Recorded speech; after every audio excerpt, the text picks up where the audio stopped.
नमस्कार एवरीवन, बहुत बहुत स्वागत है हमारी यूट्यूब चैनल पे। आशा करता हूँ सब अच्छे होंगे। 11:44 है और सुबह निफ्टी बैंक में आपने देखा होगा कि छोटा सा ट्रेड।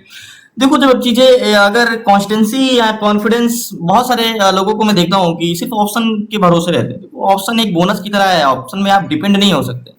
मार्केट से पैसा वही कमाता है जिसके पास पैसा होता है। अगर आप 10,000 से 1 लाख के सपने देख रहे हो और 1 लाख से 1 करोड़ के सपने देख रहे हो, तो कहीं ना कहीं आप अपने आप से झूठ बोल रहे हो। आप सोचो, जो चीजें हमें आसानी से मिलती है वो कितना दिन चलती है, और जिसके लिए हमें काफी मशक्कत करना पड़ता है और स्लो प्रोसेस होता है, वो कितनी कारगर होती है। देखो, स्टॉक क्या होता है। मैंने भी शुरुआत ऑप्शन से नहीं की। 90% लोग शुरुआत अपने ऑप्शन से करते हैं, क्योंकि यूट्यूब पे जो हाईलाइट है वो ऑप्शन है। लोग ऑप्शन के बारे में ज्यादा बताते हैं, क्योंकि अपनी झूठी कहानियां, अपने झूठे किस्से बताते हैं कि मैंने ऑप्शन से 20 लाख का लॉस किया, फिर 1 करोड़ मैंने कमाया, 3 करोड़ कमाया। कुछ प्रतिशत मीन्स कहता हूँ 90% की कहानियां झूठी है, 10% ही सही है। ऑप्शन की बात जब हम करते हैं तो ऑप्शन से कमाया जा सकता है, लेकिन छोटा छोटा फंड से। 1 करोड़ से 1 लाख से 1 करोड़ बनाना इम्पॉसिबल है। पॉसिबल तो इम्पॉसिबल तो कुछ भी नहीं, कुछ लोगों के लिए। मैंने भी जब स्टार्ट किया था तो ना कि ऑप्शन से किया था, ना कि फ्यूचर से किया था। मैंने जब स्टार्ट किया था तो स्टॉक से किया था। स्टॉक में मैंने 1 साल कंटिन्यू किया, कंसिस्टेंसी बनती गई। उसके बाद मैं ऑप्शन में आया धीरे धीरे, और ऑप्शन में मैं अभी भी 4 लॉट, 3 लॉट, 5 लॉट से ज्यादा नहीं करता। Only one 3 lot maximum confidence है तो 5 लॉट, 4 लॉट।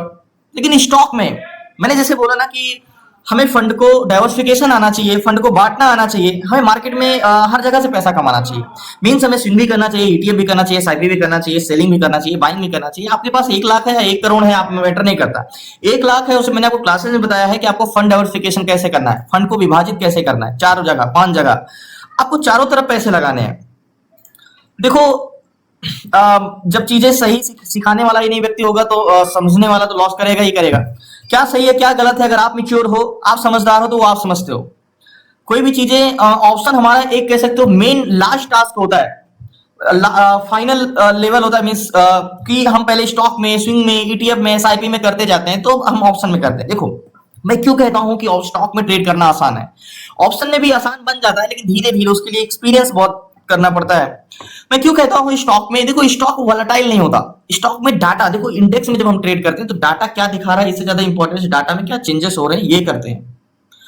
लेकिन स्टॉक में जो है वही है, क्योंकि इसका मंथली कॉन्ट्रैक्ट होता है, और मंथली कॉन्ट्रैक्ट में इसकी स्टॉक में ज्यादा ऑप्शन चैन में वोलेटाइल नहीं होता।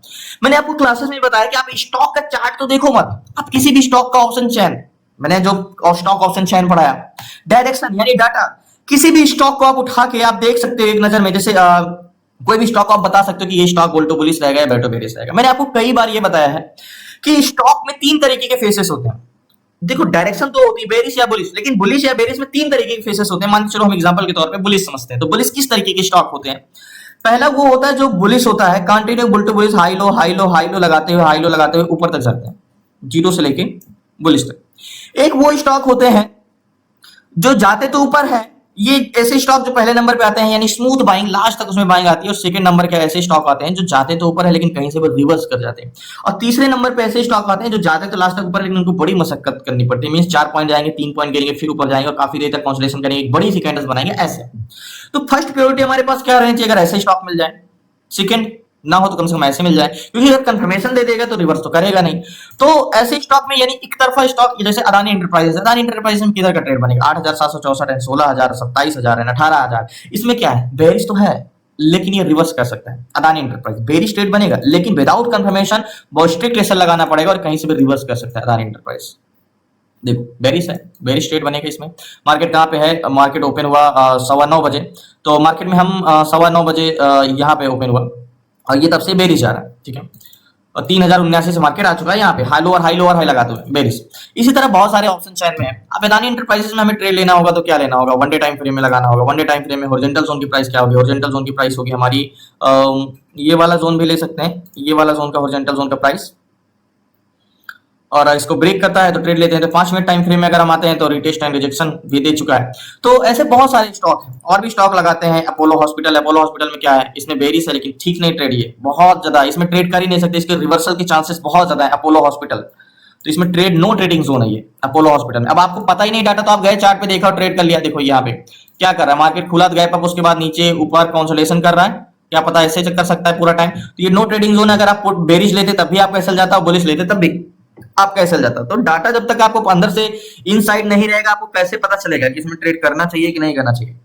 और बात करते हैं ऑप्शन चैन, बहुत सारे ऐसे स्टॉक हैं। देखो जब 182 स्टॉक होते हैं तो 182 स्टॉक में कौन बेस्ट है कौन बेस्ट नहीं है हमें पहचानना थोड़ा सा मुश्किल हो जाता है। लेकिन देखो सीट्स की बात हम जब करते हैं कि सीट्स में हमें देख के कैसे ट्रेड लेना चाहिए, क्या करना चाहिए, तो जैसे कि सीट्स में हमें ये पता चल जाता है कि 182 स्टॉक में कौन से टॉप बेस्ट पे हैं, कौन से टॉप प्योरिटी पे हैं, ऐसे पता चल जाता है। देखो रूल्स तो आपका यही है डाटा स्टॉक सिलेक्शन का। सबसे बड़ा क्वेश्चन स्टॉक इंट्राडे में यही कि stock selection, how to selection stock in intraday. इतने सारे स्टॉक हैं, अब इतने सारे स्टॉक पे कौन सा बेस्ट है कौन सा नहीं, थोड़ा सा समय लग जाता है। समय लग जाता है तो हम मिस भी हो जाएगा ट्रेड। तो यहाँ पे जब हम बात करते हैं सीट्स की, यानी एक्सेल सीट्स की, तो हमारे पास टॉप प्योरिटी पे कौन सा स्टॉक आ जाता है कौन नहीं है, ऐसे मिल जाता है। Ambuja cement 1.8, Motherson, president, ICI, Grasim, federal, Kotak, ये सारे स्टॉक हैं। तो वेट करते हैं लास्ट तक बने रहिए प्लीज। नया है चैनल को सब्सक्राइब कर लीजिएगा। इस पे एक स्टॉक सेलेक्ट करते हैं और देख लीजिएगा स्टॉक सिलेक्शन। एक स्टॉक सिलेक्शन मींस हम ऐसे स्टॉक को सिलेक्ट करेंगे या तो हमारे फेवर में रहे, अगर बाई चांस किसी रीजन से अगर हमारे फेवर में ना आए तो हमारे अगेंस्ट भी ना जाए। उसी अगर मान के चलो मैं कोई भी स्टॉक में बुलिश इंटेंशन बनाता हूं, अगर वो सपोर्ट में मैं बुलिश बनाया हूं और वो बाई चांस बुलिश ना जाए तो वो नीचे भी नहीं जाए और वहीं पे कंसोलिडेशन करे, ऐसे यानी एक तरफा स्टॉक। तो वेट करते हैं लास्ट तक बने रहिए प्लीज। नया चैनल को सब्सक्राइब कर लीजिए।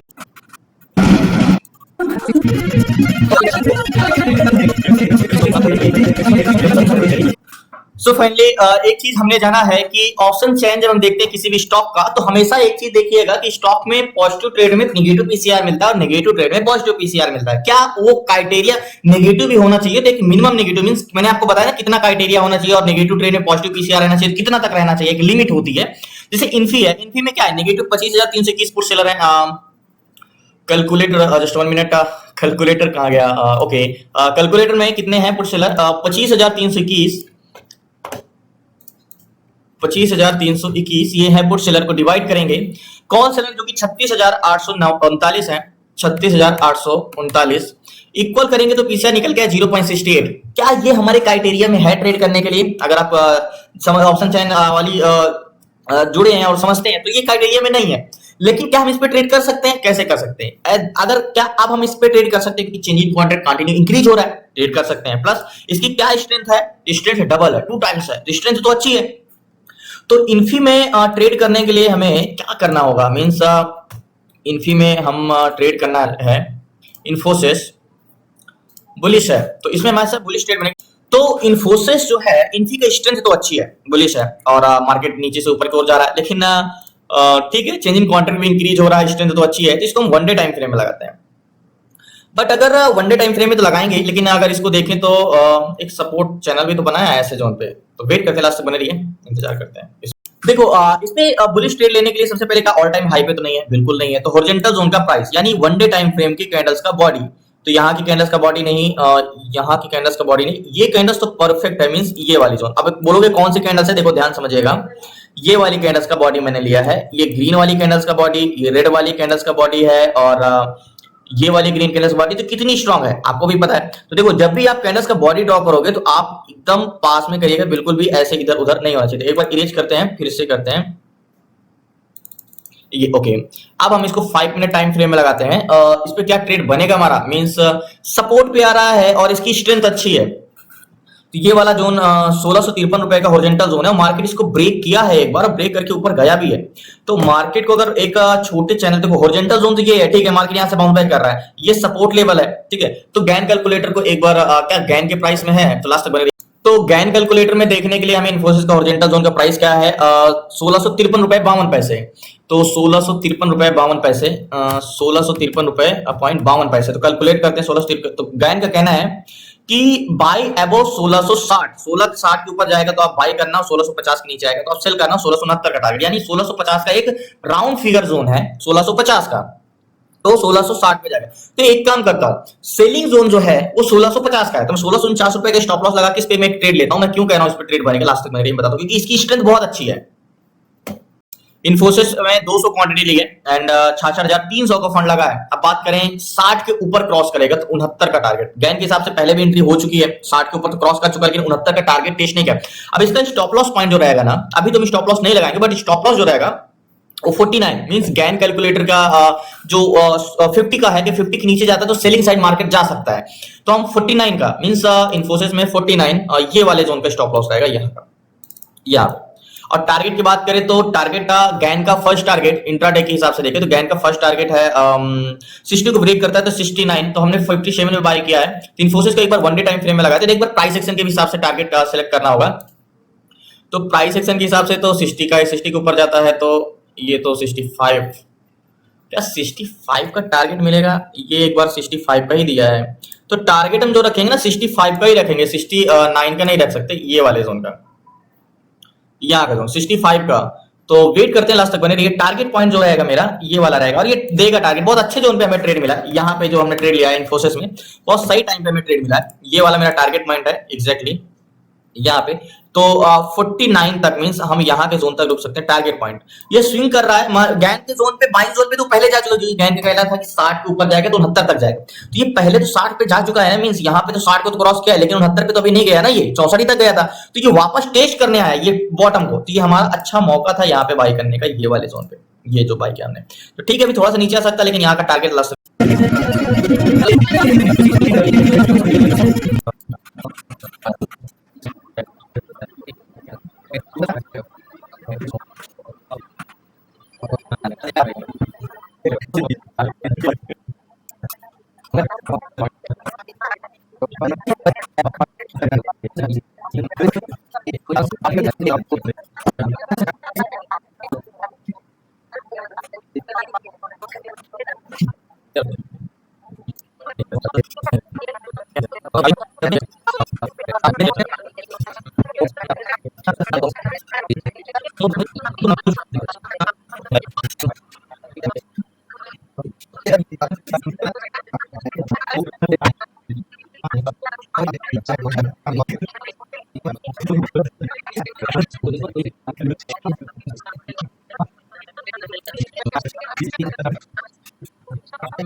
बात कर रहे हैं इन्फोसिस में जो ट्रेड लिया है बहुत इंतजार हो गया, वहीं पे कंसोलिडेशन कर रहा है, अभी कॉस्ट टू कॉस्ट है और टारगेट प्राइस 66 का है। बाकी अगर इसका टेक्निकल में ट्रेंड देखें तो ट्रेंड बुलिश है, मींस ओवरव्यू में ओवरऑल देखें तो शॉर्ट टर्म ट्रेंड भी अप है, मीडियम ट्रेंड भी अप है और लॉन्ग टर्म विन तो क्लियर नहीं है। एंड मार्केट कैप ये सब तो फंडामेंटल में आ जाते हैं, बट अगर इसका ट्रेंड देखें तो ठीक ठाक है। एंड सीपीआर क्या है आपको समझ में आएगा, सीपीआर बुलिश ही है और 1658 प्रेजेंट टाइम में चल रहा है मार्केट। मार्केट में जहां तक है एक बार तो यहाँ से बुलिश आना ही आना है, इसका ट्रेंड ही है, इसकी स्ट्रेंथ बहुत अच्छी है, आपको मैं स्ट्रेंथ बता रहा हूँ तो जो करीब डबल है, डिफरेंस है। तो वेट करते इंतजार करते जैसे अभी तक इंतजार किया वैसे। और तो फाइनली 2:03 है, अभी वही कॉस्ट टू कॉस्ट चल रहा है, मींस ना बुलिश ना बेरिश और वैल्यूम नहीं आ रहा है।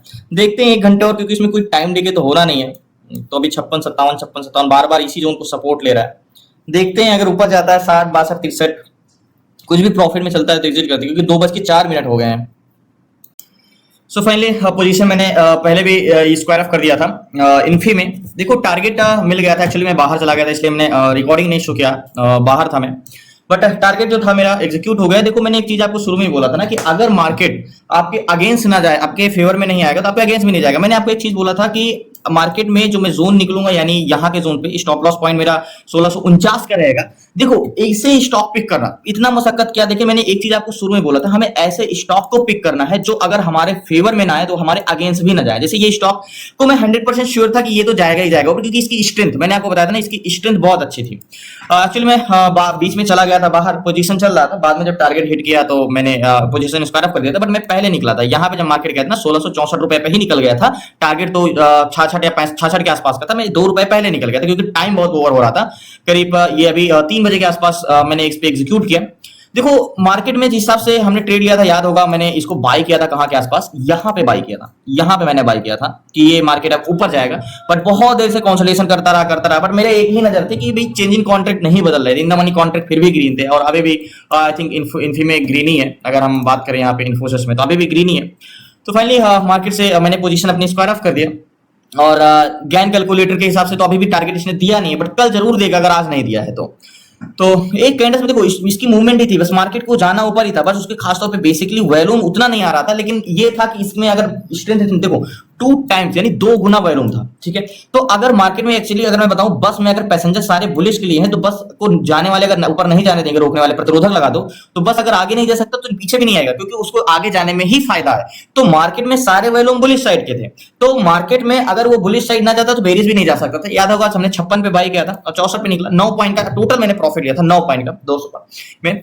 तो बहुत बहुत धन्यवाद आप लोगों का, प्लीज लास्ट तक बने रहने के लिए, एंड नए हैं जो चैनल को सब्सक्राइब कर लीजिएगा। मैं देखो इसीलिए कहता हूं स्टॉक में आप क्या ऑप्शन में इतना देर तक रुक सकते थे, नहीं रुक सकते। देखो स्टॉक में पेशेंस आता है, यानी जब आप स्टॉक में कॉन्स्टेंसी करते हो, कंटिन्यू काम करते हो, तो आपके पास पेशेंस आता है, आप चीजें को बहुत अच्छे से करते हो। देखो आप इसको मैं अगर 2 मिनट टाइम फ्रेम में लगाऊंगा तो आपको समझ में आएगा। ये देखो यहाँ पे टारगेट, ये एंट्री पॉइंट मैंने कहां पे किया था, याद होगा एंट्री मैंने यहाँ पे किया था, ये वाले जोन पे, फिर मैंने आपको शायद यहाँ तक वॉच भी की हो गया, फिर उसके बाद मैं बाहर चला गया था क्योंकि पोजीशन चल रहा था, स्टॉक में उतना ज्यादा दिक्कत होती नहीं है।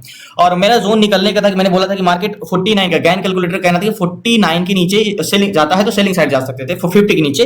तो मैंने भी बोला था 49 पे आता है स्टॉक तो मैं निकल जाऊंगा, बट लास्ट ये 50 तक आया, 50 क्योंकि डिमांड जोन तो 50 पे ही था। 50 से मार्केट फिर अच्छा मूवमेंट किया और मार्केट ऊपर गया। तो बहुत बहुत धन्यवाद आप लोग, प्लीज नए हैं जरूर चैनल को सब्सक्राइब कर लीजिएगा, प्लीज आपसे रिक्वेस्ट नया है तो जरूर चैनल को सब्सक्राइब कर लीजिएगा। कल मिलते हैं न्यू ट्रेड न्यू स्ट्रेटजी के साथ। आपको इसी तरह स्टॉक में सीखना है। देखो स्टॉक में जब आप ट्रेड करते हो तो ये सब चीजें देखने को मिलती है। मॉर्निंग में आप ट्रेड ले लोगे तो आपको सारा दिन वेट करना पड़ता है 10-10 8-8 पॉइंट टारगेट के लिए। तो बहुत बहुत धन्यवाद आप लोग, कल मिलते हैं न्यू ट्रेड न्यू स्ट्रेटजी के साथ। आपको क्लास में जुड़ना है तो डिस्क्रिप्शन में नंबर है, आप उसे व्हाट्सएप करके जुड़ सकते हैं। एंड शुक्रिया आपका लास्ट तक बने रहने के लिए। क्लासेस में स्टॉक इंट्राडे जैसे बेसिकली स्टॉक सिलेक्शन है, स्टॉक डायरेक्शन यानी ऑप्शन चैन, ETF, option selling, option buying और A to Z सारी चीजें 6 मंथ की क्लासेस में तो जुड़ सकते हैं। धन्यवाद आपका, शुक्रिया।